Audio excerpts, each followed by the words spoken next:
The British Tomb of the Unknown Warrior holds an unidentified British soldier killed on a European battlefield during the First World War. He was buried in Westminster Abbey, London on the 11th of November 1920, simultaneously with a similar interment of a French unknown soldier at the Arc de Triomphe in France, making both tombs the first to honor the unknown dead of the First World War.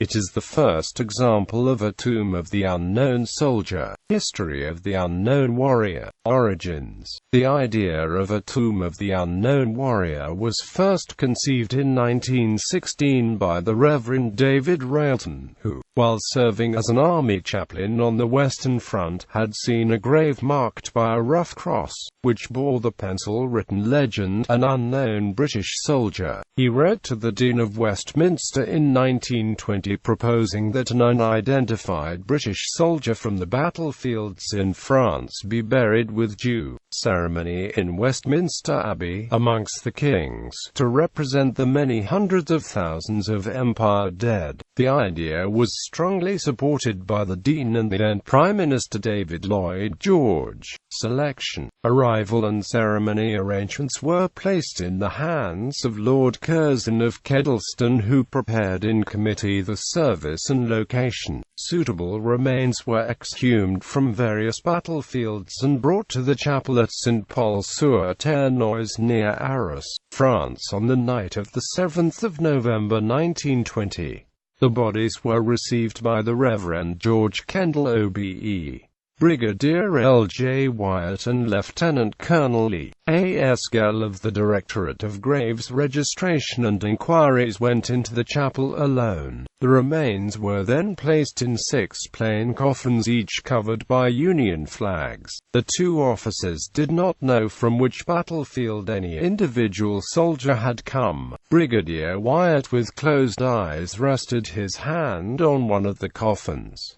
The other soldiers were then taken away for reburial by Kendall. The coffin of the unknown warrior then stayed at the chapel overnight, and on the afternoon of the 8th of November, it was transferred under guard and escorted by Kendall, with troops lining the route from St. Paul to the medieval castle within the ancient citadel at Boulogne. For the occasion, the castle library was transformed into a chapelle ardente. Her company from the French 8th Infantry Regiment, recently awarded the Legend d'Honneur en Masse, stood vigil overnight. The following morning, 2 undertakers entered the castle library and placed the coffin into a casket of the oak timbers of trees from Hampton Court Palace. The casket was banded with iron, and a medieval crusader's sword chosen by the king personally from the royal collection was affixed to the top and surmounted by an iron shield, bearing the inscription, "A British warrior who fell in the Great War 1914 to 1918 for king and country." The casket was then placed onto a French military wagon, drawn by 6 black horses. At 10:30 a.m., all the church bells of Boulogne tolled, the massed trumpets of the French cavalry and the bugles of the French infantry played au champs. Then, the mile-long procession, led by 1,000 local schoolchildren and escorted by a division of French troops, made its way down to the harbour. At the quayside, Marshal Fox saluted the casket before it was carried up the gangway of the destroyer HMS Verdun, and piped aboard with an admiral's call.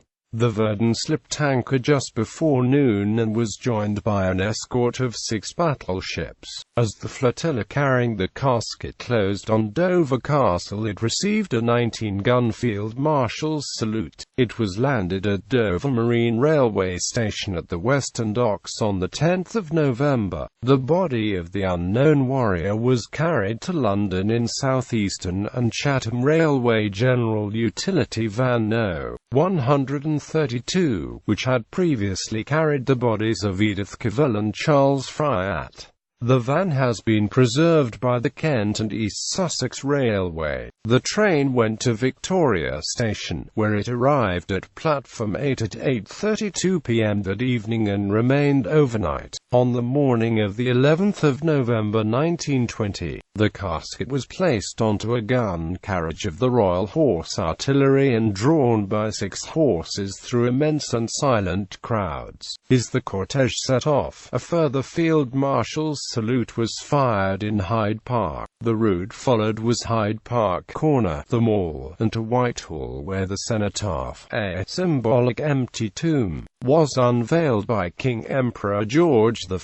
The cortege was then followed by the King, the royal family and ministers of state to Westminster Abbey, where the casket was borne into the west nave of the Abbey, flanked by a guard of honor of 100 recipients of the Victoria Cross. The guests of honor were a group of about 100 women. They had been chosen because they had each lost the husband and all the sons in the war. Every woman so bereft who applied for a place got it. The coffin was then interred in the far western end of the nave, only a few feet from the entrance, in soil brought from each of the main battlefields, and covered with a silk pall. Servicemen from the armed forces stood guard as tens of thousands of mourners filed silently past. The ceremony appears to have served as a form of catharsis for collective mourning on a scale not previously known. The grave was then capped with a black Belgian marble stone featuring this inscription, composed by Herbert Edward Ryle, Dean of Westminster, engraved with brass from melted down wartime ammunition. Around the main inscription of 4 texts, Later History. A year later, on the 17th of October 1921, the unknown warrior was given the United States' highest award for valor, the Medal of Honor, for the hand of General John Pershing. It hangs on a pillar close to the tomb. On the 11th of November 1921, the American unknown soldier was reciprocally awarded the Victoria Cross.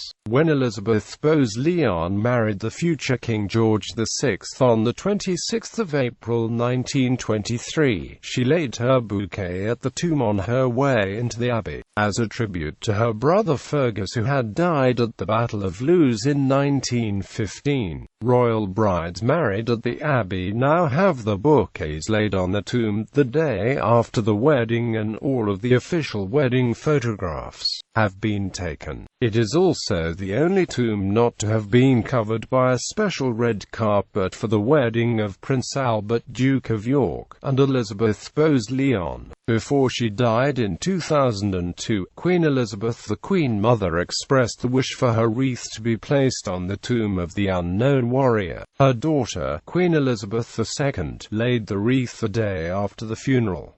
The British unknown warrior came 76th in the 100 Great Britain's poll. The LMS Patriot Project, a charitable organization, is building a new steam locomotive that will carry the name The Unknown Warrior. The new loco has been endorsed by the Royal British Legion as the new national memorial engine. A public appeal to build the locomotive was launched in 2008.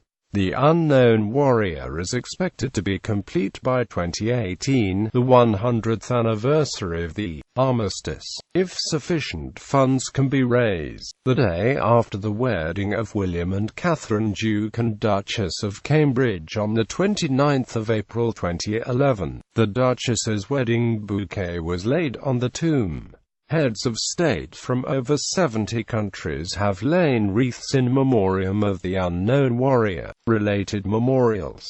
There have been 3 related memorials erected since 1920 for the unknown warrior: St. Paul, where the unknown warrior was selected; Dover Harbour at the Cruise Terminal, where the unknown warrior was brought ashore; Victoria Station, London, where the unknown warrior rested before his burial on the 11th of November.